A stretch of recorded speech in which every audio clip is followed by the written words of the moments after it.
खबर दें यहाँ पे कराची में गैर मुल्की शराब के हवाले से सरकारी इदारों के दरमियान मुबैना तौर पर तनाज़ा सामने आया है, जिसके दौरान क्लिफ्टन में कस्टम वेयर हाउस से गैर मुल्की शराब निकालने का इंकशाफ भी हुआ है। ज़राए के मुताबिक महकमा एक्साइज के एहलकारों ने कस्टम एहलकारों को रिजर्व से बांध कर वेयर हाउस से शराब निकाली है। मामला क्या है इस हवाले से भी बताएंगे। यहाँ अपने नाज़रीन को अपडेट कर रहे हैं। कराची में गैर मुल्की शराब के हवाले से सरकारी इदारों के दरमियान मुबैना तौर पर तनाज़ा सामने आया, जिसके दौरान क्लिफ्टन में कस्टम वेयर हाउस से गैर मुल्की शराब निकालने का इंकशाफ हुआ है।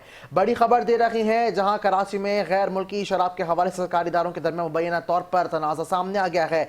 मज़ीद तफसीलात जान लेते हैं chief crime reporter Faizan Khanzada से। जी फैजान, बताइएगा तफसीलात क्या है। देखिए, बिल्कुल एक्साइज पुलिस का बड़ा कारनामा कहें या बड़ी वारदात, कस्टम तहवील में मौजूद गैर मुल्की शराब मुबैना लूटमार का बाजार जारी है। क्लिफ्टन में कस्टम वेयर हाउस से गैर मुल्की शराब निकालने का इंकशाफ हुआ है। एक्साइज अफसरान की जानिब से कस्टम वेयर हाउस से शराब निकाली जा रही है, जबकि ये क्लिफ्टन बंगला नंबर 24 पर नारकोटिक्स सिंध का छापा मारा गया है। कराची से ब्रेकिंग न्यूज है, जहां एक्साइज पुलिस ने मुबैना कारनामे ने संगीन सवालात खड़े कर दिए हैं। तो जराये के मुताबिक क्लिफ्टन में वाक़िया कस्टम वेयर हाउस से कस्टम तहवील में मौजूद गैर मुल्की शराब निकाली गई।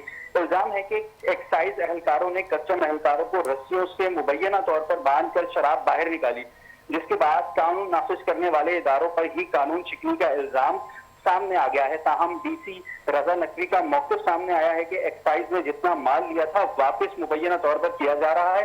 ताहम बड़े सवाल ये है कि अगर माल वापस किया जा रहा है तो कस्टम एहलकारों को बांधने की नौबत क्यों आई। वाक़े पर आले सतह पर तहकीकात मुतवक्को है और मजीद इंकशाफ का भी वक्त सामने आ सकता है। जी ठीक है, तफसीलात के लिए शुक्रिया फैजान।